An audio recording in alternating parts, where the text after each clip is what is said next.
이 시간 우리 인사를 나누고 하나님의 말씀을 받도록 하겠습니다. 옆에 계신 분들과 함께 반갑게 인사하시겠습니다.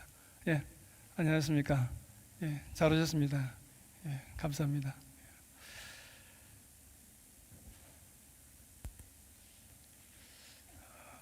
여러분이 잘 아시는 대로 우리 교회가 1973년 3월 4일에 창립이 되었습니다. 초창기 그 어렵던 시절 온갖 고생과 희생을 감수하면서 오늘의 영신교회가 시작이 되었습니다.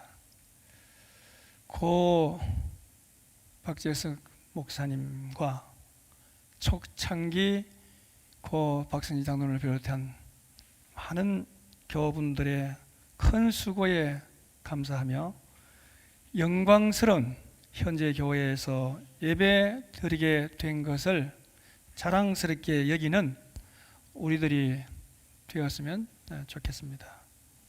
이후로도 우리 교회가 레바논의 백향목같이 뻗어 나가고 향기로 주변을 살맛 나는 세상으로 변화시켜 나가면 좋겠습니다. 오늘 우리는 사순절 셋째 주일을 맞이하게 되는데 사순절을 맞이하면서 오늘 이 본문을 선택을 했습니다. 오늘 본문을 보면은 이렇게 시작을 하는데 17절 말씀에 보면 무교절의 첫날에 제주들이 예수께 나와서 이르되 6월절 음식 잡수실 것을 우리가 어디서 준비하기를 원하시나이까 그렇게 말씀하고 있습니다. 여기에 나오는 무교절은 7일간 지키는 절기인데 이 기간 동안에는 어떤 떡을 먹었습니까? 이 기간에는 누룩 없는 떡을 먹었습니다. 그런데 이 무교절과 6월절 절기는 모두 다 출애굽과 연관이 있다는 것입니다. 우리가 잘 알고 있듯이 이스라엘 백성들이 애굽에서 종살이를 하던 중 모세에 의해서 그곳에서 나오게 됩니다. 애굽의 바로 왕은 여러 차례 보내주겠다고 약속을 했다가 번복을 했습니다. 그러던 중에 마지막 10번째 장자를 치는 재앙을 통해서 이스라엘 백성들이 마침내 애굽 땅을 빠져나오게 됩니다. 하지만 언제 바로의 마음이 바뀔지 알 수 없기 때문에 그들은 아주 급하게 그곳을 빠져나오게 되었습니다. 얼마나 급하게 빠져나왔던지 발효도 되지 않은 반죽이 담긴 그 그릇을 어깨에 메고 탈출을 했다는 것입니다. 여러분, 이스라엘 백성들이 6월절에 누룩 없는 떡을 먹었던 이유가 여기 있습니다. 즉 애굽을 탈출할 때 누룩을 부풀릴 시간이 없을 정도로 매우 긴박한 상황에서 탈출하였기 때문에 그것을 기억하면서 누룩 없는 떡을 먹었던 것입니다. 이것은 마치 우리가 6.25 때 6.25 전쟁을 기억하면서 강냉이 죽이나 주먹밥을 먹는 것과 같습니다.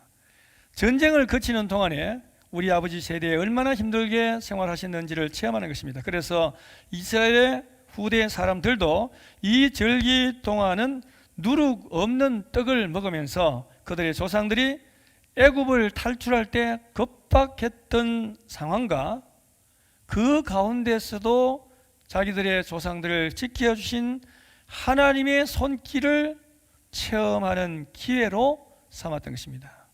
그런데 누룩 없는 떡을 먹는 것은 단순히 그냥 그 때를 기억하는 정도가 아니라 더 깊은 영적인 의미가 거기에 담겨 있다는 것입니다. 그 영적 의미가 무엇이겠습니까?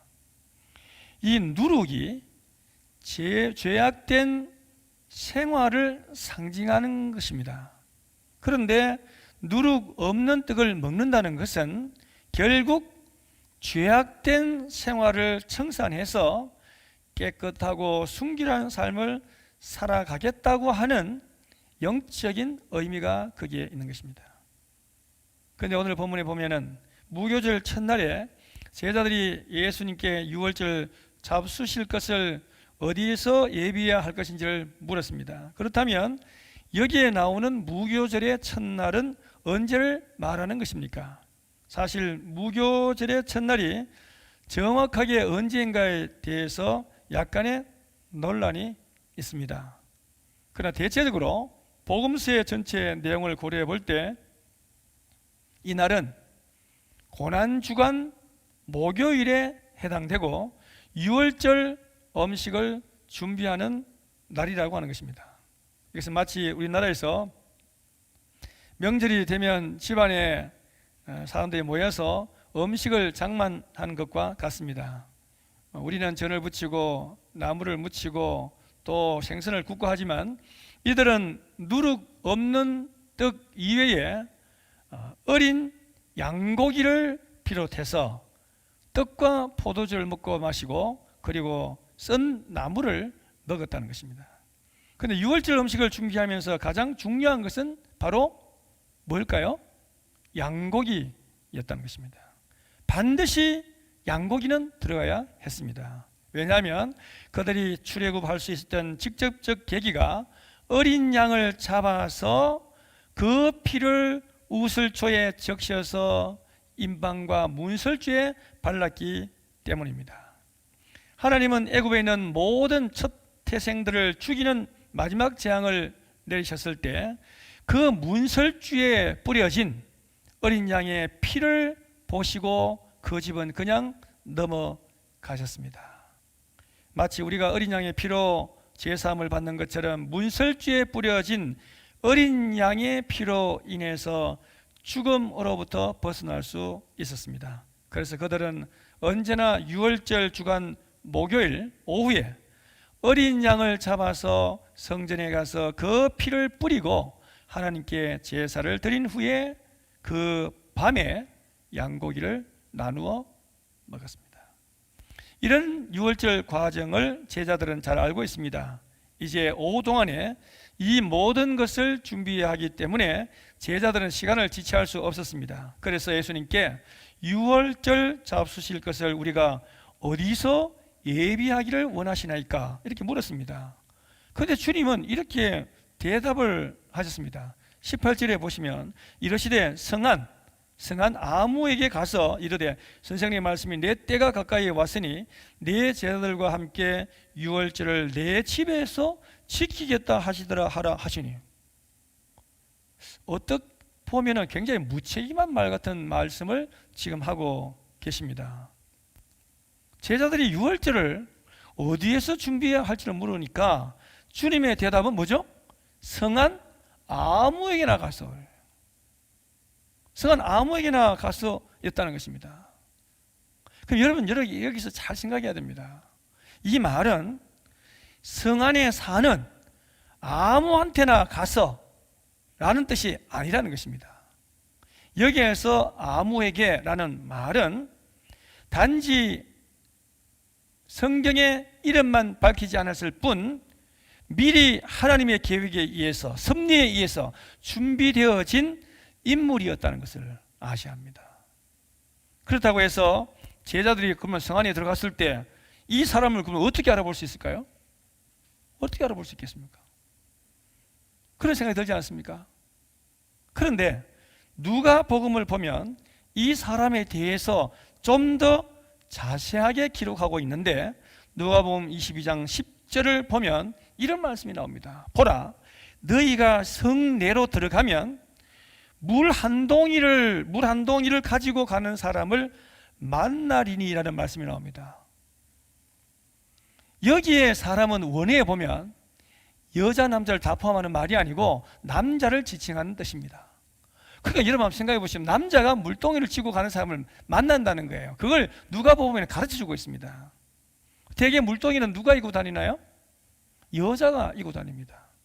그런데 남자가 아주 색다르게 물동이를 이고 지나가고 있다면 제자들은 그 사람이 어떻게 느꼈을까요? 그 사람이 바로 예수님께서 말씀하신 사람임을 쉽게 알 수 있겠습니까? 없겠습니까?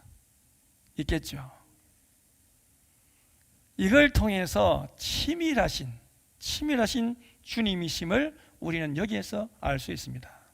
주님은 예비해 놓으신 그 사람에게 가서 유월절 만찬을 준비하도록 제자들에게 지시한 것입니다. 그래서 19절을 보면은 제자들이 어떻게 했어요? 예수께서 시키신 대로 하여 유월절을 준비하였더라. 제자들이 준비한 게 아니고 그 사람이 준비한 것입니다. 마침내 이제 만찬이 시작이 되었습니다. 20절입니다.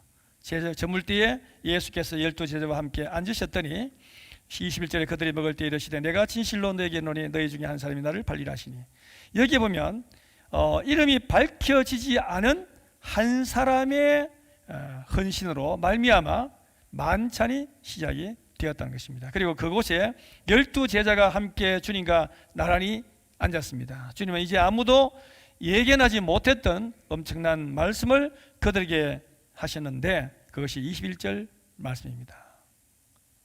식사 중에 주님은 느닷없이 너희 중에 한 사람이 나를 팔 것이라고 하는 충격적인 말씀을 하셨습니다. 아마도 이 말을 듣고 어떤 제자들은 너무나 당황한 나머지 숟가락을 떨어뜨렸을지도 모릅니다. 어떤 제자는 입이 딱 벌어졌을지도 모릅니다.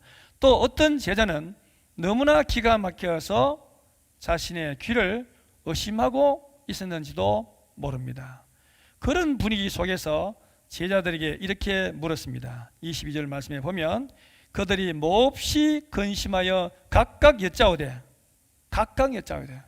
다 아마 예수님께 물어본 것 같아요. 뭐라고 말했습니까? 주여 나는 아니죠. 나는 아니라는 것입니다. 여기서 주여 나는 아니죠 라는 질문은 가룟 유다를 제외한 11명의 물음이었을 것입니다. 그들은 적어도 주님으로부터 그래 너희는 아니다 라는 말을 듣고 싶었는지도 모릅니다. 그러나 우리는 여기서 이렇게 생각해 볼 수 있습니다. 주여 나는 아니지요. 이 물음은 자신들도 주님을 배반할 수 있는 연약한 존재라는 사실을 입증하는 말이라는 것도 우리가 알 수 있다는 것입니다. 여러분, 사실이 그렇습니다. 우리가 주님 앞에서 장담할 수 있는 것은 아무것도 없습니다. 여러분, 이 때문에 여기서 수제자 베드로가 생각나지 않습니까? 베드로가 한때 뭐라고 말했습니까? 다 주를 버릴지라도, 여기 있는 사람 모두가 다 주를 버릴지라도 나는 언제든지 버리지 않겠나이다 라고 호언장담했던 베드로가 주님을 자그마치 3번이나 부인했습니다. 모든 것을 포기하고 바울을 따라 나섰던 한때 그 믿음 좋던 데마도 세상으로 돌아가 버렸습니다. 여러분, 우리가 장담할 수 있는 것은 아무것도 없습니다. 왜냐하면 우리는 그만큼 연약한 존재이기 때문입니다. 그러므로 장담하기에 앞서서 여기 제자들처럼 주여 나는 아니지요 라는 건전한 자기 의심이 필요한 것입니다. 그래야만 좀 더 자신의 정확한 신앙의 현주소를 알게 될 것이기 때문입니다. 우리는 항상 겸손한 모습으로 자신을 돌아볼 줄 알아야 합니다. 주님, 나는 연약한 존재입니다. 주님, 나도 별 수 없는 인간입니다. 그런 고백이 필요하지 않겠습니까? 이제 주님은 이렇게 말씀하십니다. 23절에 나와 함께 그릇에 손을 넣는 자가 나를 팔리라. 그런데 제자들은 다 그릇에 이미 손을 넣은 상태입니다. 다 넣었어요.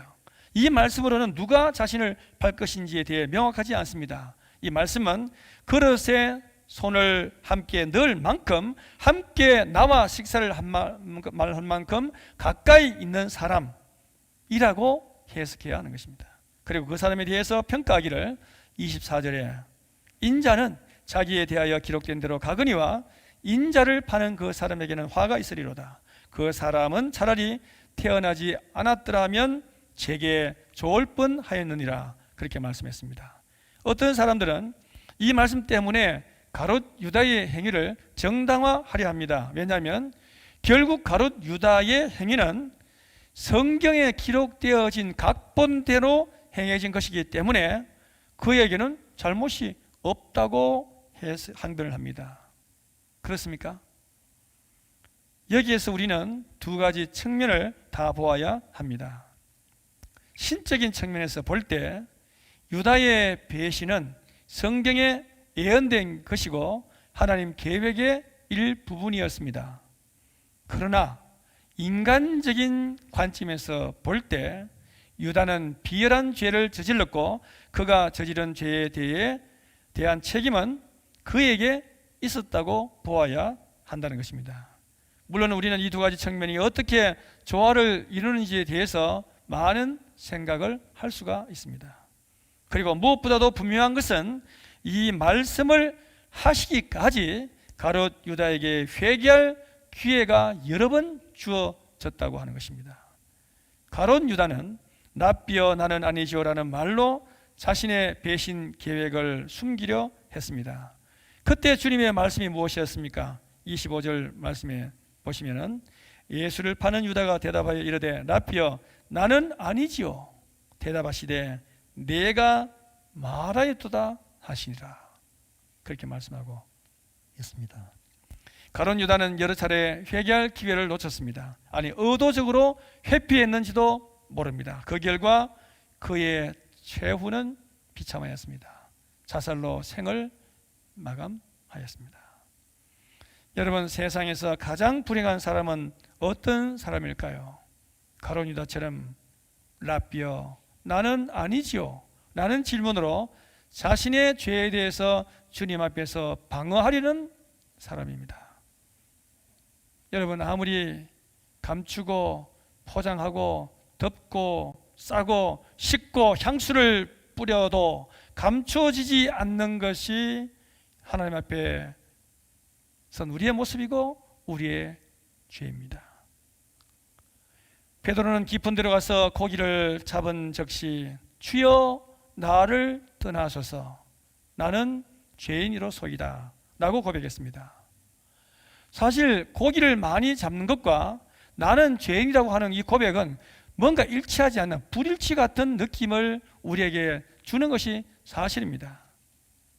그러나 여러분, 우리가 깊이 생각해 보면 예수님께서 하나님이심을 깨닫게 되면은 누구나 자신이 죄인임을 고백하지 않을 수 없다는 것입니다. 마찬가지로 가룟 유다가 예수님이 곧 하나님이심을 알았더라면 랍비어 나는 아니지요 라는 자기 방어의 말보다는 주여 나는 죄인이로소이다 고백했을 것입니다. 오늘 말씀을 맺겠습니다. 사랑하는 영신 가족 여러분, 영신 교우 여러분, 사순절 셋째 주일을 보내면서 우리의 삶은 어떠한지 생각해 보는 시간이 되었으면 좋겠습니다. 오늘 이 아침에 주님의 십자가 앞에서 주여 나는 아니지요 대신에 주님 나는 죄인이로소이다 고백하며 주님 십자가의 그 길을 우리도 기쁨으로 따라가는 저와 여러분들이 다 되시기를 주님의 이름으로 축원합니다.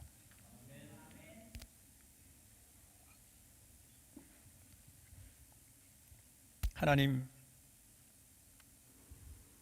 부족한 종이 말씀을 전했습니다. 이 말씀을 우리 마음에 잘 새길 수 있도록 도와주시기를 바랍니다. 사순절을 보내면서 내 몫의 십자가를 나도 지고 주여 나는 아니지요 대신에 주님 이 죄인을 용서하소서 라고 고백하며 우리를 위해서 우리에게 구원의 세계를 열어주기 위해서 갈보리 언덕에서 십자가를 지셨던 주님을 끝까지 따라가는 주님의 복된 백성들이 다 되게 하시옵소서. 예수님의 이름으로 기도합니다. 아멘.